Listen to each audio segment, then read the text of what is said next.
오늘도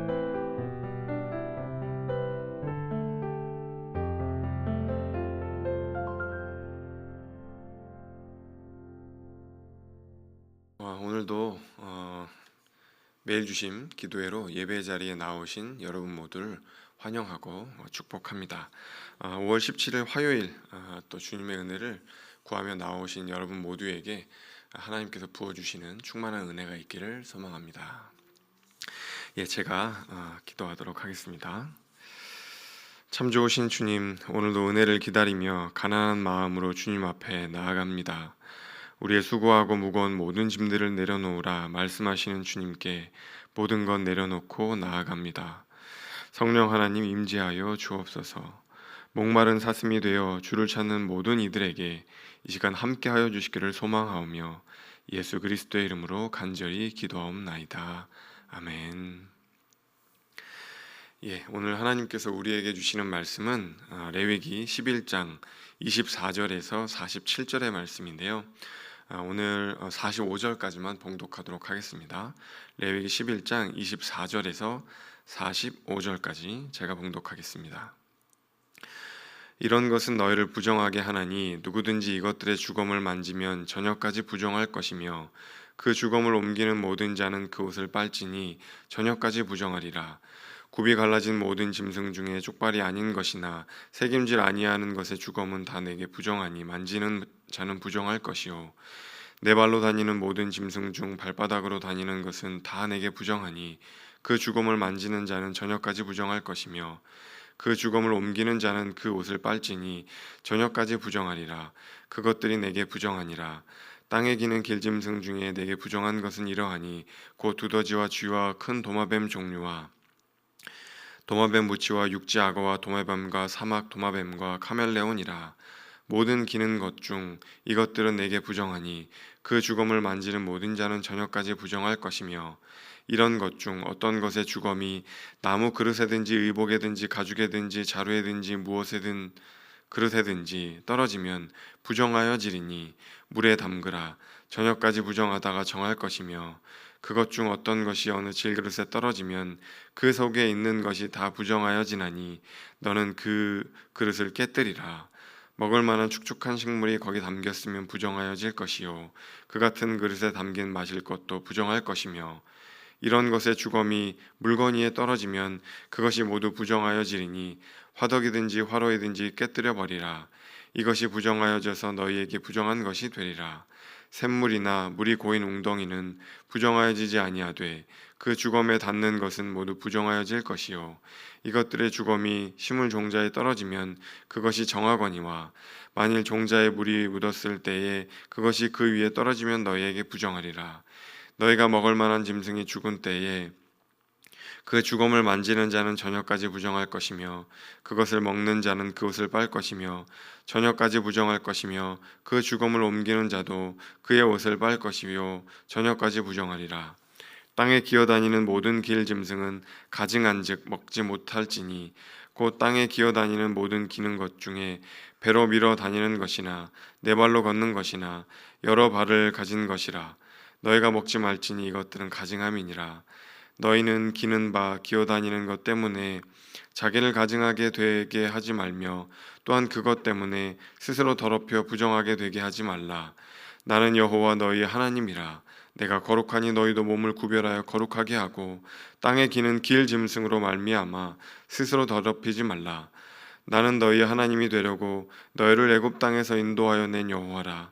내가 거룩하니 너희도 거룩할지니라. 아멘. 아멘. 오늘은 어제에 이어서 레위기 11장, 레위기 11장의 말씀을 가지고 하나님의 은혜를 나누도록 하겠습니다. 여러분 이제까지 내용 다시 한번 요약을 해보겠습니다. 여러분 이제까지 1장에서 7장까지는 어떤 내용들이 있었죠?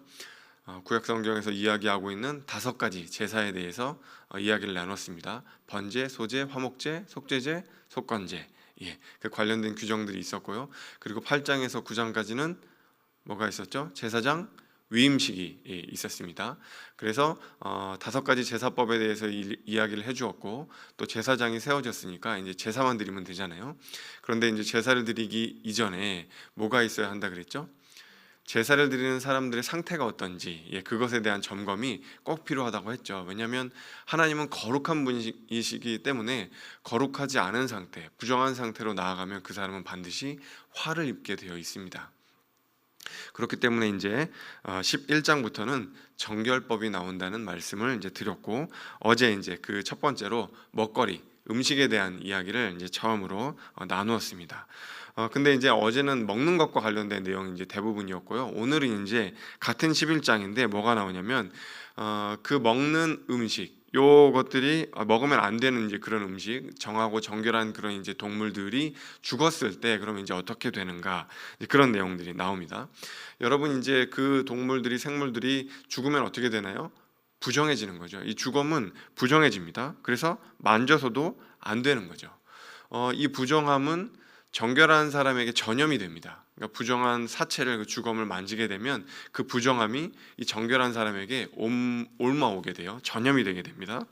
그래서 오늘은 부정한 동물들을 만지거나 접촉하면 어떻게 해야 되는지, 어떻게 하면 다시 정결함을 회복할 수 있는지에 대한 내용들이 나오고 있어요. 그래서 여러분 그 묵상집 보시면은 24절에서 28절에는 먹지 못하는, 그러니까 부정한 육지 짐승의 주검, 사체로 인한 부정에 대해서 다루고 있고요. 29절에서 38절에는 땅에 기는 짐승들의 주검으로 인한 부정, 그리고 39절에서 40절에는 먹을 수 있는 정결한 육지 짐승의 주검으로 인한 부정을 다루고 있어요. 그렇게 한 세 가지로 파트가 나뉜다. 이것을 이제 이해하고 읽으시면 좋을 것 같아요. 자, 그러면 이제 여러분, 죽어버린 부정한 짐승의 주검을 만졌으면 그 사람은 어떻게 해야 하는 걸까요?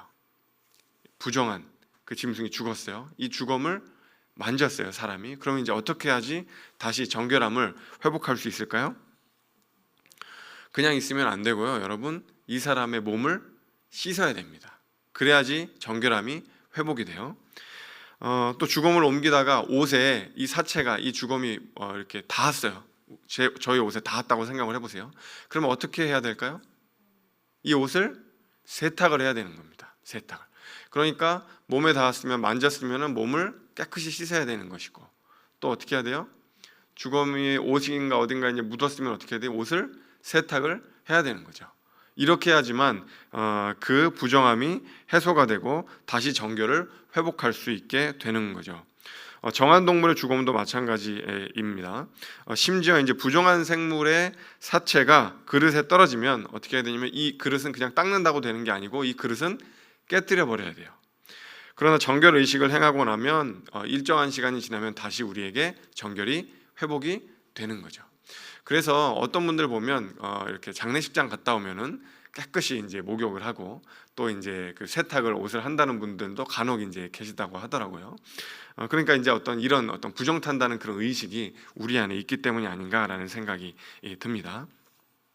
그런데 여러분, 여기서 우리가 생각해 볼 것이 하나 있는데요. 어떤 사람이 일상에서 정결이 오염되면 어떻게 다시 이제 정결함을 회복하게 되는가? 아까 이제 말씀드렸던 그 규례들이 있잖아요.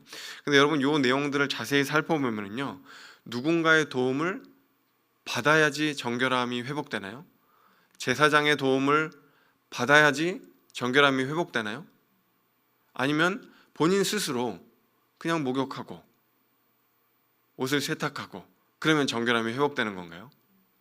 여러분, 본인 스스로가 할 수 있다는 거예요.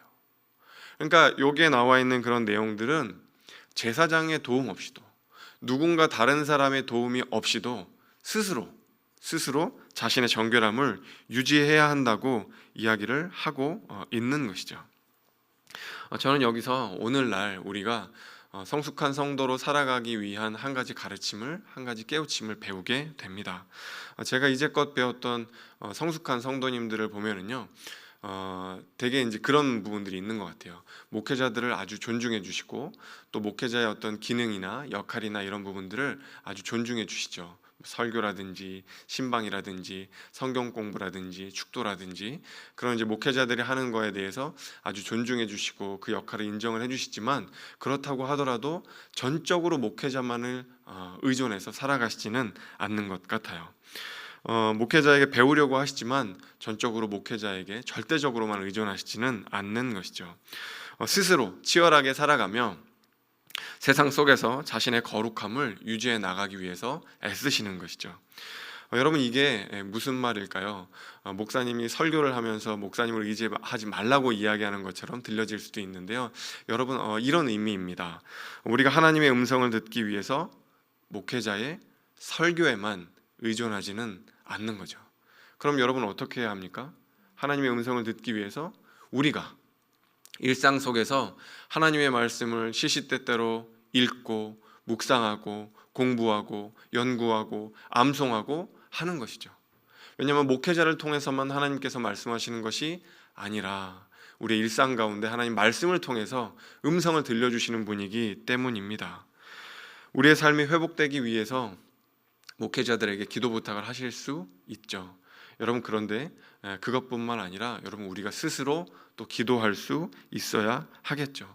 우리가 스스로 기도하지 않는다면 어떻게 우리의 거룩함을 유지하며 나아갈 수 있겠습니까? 또 여러분, 인간적으로 낙심이 될 때 매번 또 반복해서 누군가에게 위로를 구하고 찾는다면 하나님께서만 부어주시는 정말 세상이 줄 수 없는 그런 절대적인 어떤 위로를 경험하기는 쉽지 않을 것입니다. 분명 우리의 신앙은 누군가가 꼭 필요합니다. 또 목회자가 꼭 필요하기도 합니다. 하지만 우리의 거룩함을 유지하는데 여러분, 누군가 그리고 어떤 목회자를 절대적으로만 의존할 수는 없는 것 같습니다. 오늘 구약시대 이스라엘 백성들이 자신의 정결함을 스스로 깨어 있으면서 자신의 정결함을 유지하였던 것처럼 여러분, 우리도 스스로 하나님의 음성을 듣고 하나님의 말씀을 발견하며 기도하고 또 하나님께 위로받기 위해 또 하나님으로부터 오는 그런 회복을 경험하기 위해서 하나님을 굳건하게 붙들 수 있는 그런 신앙인이 될 수 있어야 하겠습니다.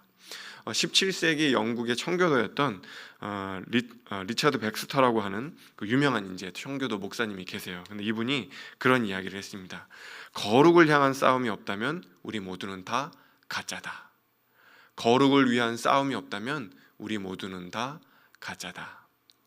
여러분, 우리가 진짜 크리스천, 진짜 성도가 되기 위해서 오늘 하나님께서만 주실 수 있는 그런 위로와 그런 말씀과 또 그것으로 인한 정결함을 유지하기 위해 분투할 수 있는 우리 성도님들 되실 수 있기를 바랍니다. 여러분, 오늘 또 말씀 가운데 보면 이제 음식과 관련된 게 있는데 여러분, 지금도 유대인들은요 이 정결하게 가공된 음식만 먹습니다. 그거를 코셔라 그래요. 코셔. 원래는 코쉐르라고 해야 되는데 코셔라고 부르면 이제 이 인증된 식품만 먹는다고 해요. 제가 이제 조금 내용들을 찾아보니까요, 이 인증된 식품의 전 세계 그 시장의 규모가 300조 원이라고 합니다. 이 코셔 식품의 시장 규모가 300조 원이에요. 여러분, 엄청나죠? 작지 않습니다. 어떤 랍비가 인증을 해줬는지, 어떤 재료를 썼는지, 언제까지 이거를 먹을 수 있는지 이런 것들이 아주 상세하게 붙어 있다고 해요. 여러분, 그래서 신약 시대에는요 이 음식법을 잘 지키느냐 아니냐에 따라서 이 사람이 신앙이 좋냐 안 좋냐 이거를 판가름했다고 하죠. 왜 그렇게 됐냐면요, 여러분, 구약 시대 유대인들이 바벨론으로 포로 끌려가잖아요. 그런데 여러분, 포로 이 사회에는 성전이 없죠, 그렇죠? 그러니까 이스라엘 민족들은 성전을 중심으로 신앙생활을 했는데 예루살렘 성전이 회파되고 이방 나라의 포로로 끌려가니까 거기는 성전이 없잖아요. 그러니까 신앙생활의 중심이 사라진 거예요. 여러분, 그러면 어떻게 신앙생활을 해야 하죠? 유대인들이 이런 질문을 한 거예요. 그러고 이제 어떻게 신앙생활을 하기 시작했냐면 안식일을 잘 지켜야 한다. 그리고 정결법을 잘 지켜야 한다. 이제 이런 것들로 우리의 신앙이 잘 지켜진다고 생각을 했던 거죠. 그러니까 처음에는 좋은 의도로 시작을 했겠지만 나중에 가면 어떻게 되냐면 이 정결법을 조금이라도 잘 못 지키는 사람이 있으면 저 신앙 저 이상한 녀석 저 봐라 이렇게 하면서 삿대질하고 그 정죄하고 이제 이렇게 되는 거죠. 이 사람이 얼마나 신실한가는 이 사람이 음식법을 정결법을 얼마나 잘 지키는가 이걸 보고 이제 판단을 했다고 하는 거예요. 그러니까 이게 이제 나중에 신약 시대에 와서 어떻게 되는 거예요? 이 정결법을 가지고 사람을 판단하게 되는 거죠. 그래서 강도 만난 자, 피 흘리는 사람을 보고도 도움이 필요한데 레위인이나 제사장들이 이 사람을 만지면 부정해지니까 그 부정 타지 않기 위해서 그냥 지나가 버리는 겁니다. 또 여러분, 남편을 다섯 두었던 사마리아 여인, 다들 부정하게 생각하고 안 도와주는 거죠. 고통 속에 있는 이들을 다 외면한 겁니다. 가장 거룩한 레위인 제사장들조차도 이 정결법 때문에 그렇게 이제 하게 된 거죠. 여러분, 사실 따지고 보면 껍데기는 정말 거룩하고 구별되었다고 이야기할 수 있겠지만, 여러분, 그렇게 그냥 고통을 외면하였던 이들의 속마음은 구별되지 못하였다고 우리는 이야기할 수 있을 것 같습니다. 그래놓고 성전에서 정결한 생물을 판다고 장사를 하고 있으니 우리 예수님이 거기에 들어가서 얼마나 화가 치밀어 오르셨겠어요. 껍데기만 거룩한 사람들을 바라보며 얼마나 화가 치밀어 오르셨겠습니까? 그러니 예수님이 그 성전을 둘러 엎으신 것이죠. 여러분, 우리의 신실함은요, 음식법 같은 것으로 드러나지는 않는 것 같아요. 내가 뭐를 안 먹었다. 여러분, 오늘날에는 그게 뭐가 있을까요? 술이 이제 대표적이 될 수 있겠죠. 술 안 먹는 것, 우리의 거룩함을 유지하기 위해서 아주 좋은 신앙의 실천일 수 있습니다. 여러분, 그런데 술만 안 먹었다고 우리가 직장에서 삶의 터전에서 바로 거룩함으로 이어질 수 있을까요? 여러분, 그렇게 되지는 않겠죠. 그것은 분명히 의미 있는 것은 맞지만 그 사람의 삶 전체가 사실은 우리의 신실함을 대변하는 것이지, 어떤 것 먹었냐 안 먹었냐 가지고 그 사람이 신실하냐 아니냐 이렇게 판가름할 수는 없다는 것입니다. 사랑하는 덕소교회 성도 여러분, 세상이 우리가 하나님의 백성인지 어떻게 알까요? 우리가 하나님의 백성인지 이 세상은 어떻게 알까요? 우리가 어떤 음식을 먹었냐 안 먹었냐 그것으로 판단하는 것이 아니고요, 우리가 하나님의 말씀대로 신실하게 살았느냐. 여러분, 여기서 세상은 우리가 하나님의 백성인지 아닌지를 엿보게 되는 겁니다. 사랑하는 덕소교회 성도 여러분, 오늘 하루 하나님의 말씀대로 순종하며 신실하게 살아가실 수 있기를 바랍니다. 저렇게 살아가는 사람도 있구나, 그런 생각이 드실 수 있도록 내가 거룩하니 너희도 거룩하라 하시는 이 말씀을 기억하며 우리의 삶에서 하나님의 말씀대로 신실하게 살아가실 수 있기를 간절히 소망합니다. 제가 기도하겠습니다. 주님, 오늘도 주님 앞으로 나아갑니다. 주님의 은혜가 없이는 우리는 결코 거룩해질 수 없습니다. 주님의 도움이 없이는 우리는 결코 신실하게 살아갈 수가 없습니다. 주님, 죄와 싸우게 해주십시오. 우리를 부정케 하는 이 시대의 가치들, 또 죄악들과 씨름할 수 있도록 도와주십시오. 누군가의 도움이 없을 때라도 주님의 도우심을 믿으며 선한 싸움을 싸우게 해주십시오. 겉으로만, 껍데기로만 우리의 신앙을 나타내는 것이 아니라 우리의 속사람, 우리 안에서부터 솟구쳐 올라오는 그 믿음으로, 진실함으로 신실한 삶을 살 수 있도록 하나님 도와 주옵소서. 주님께서 우리와 그렇게 함께 해주실 것을 믿사오며 예수 그리스도의 이름으로 간절히 기도하옵나이다. 아멘. 이제 각자의 기도 제목으로 하나님 앞에 나아가 기도하시겠습니다.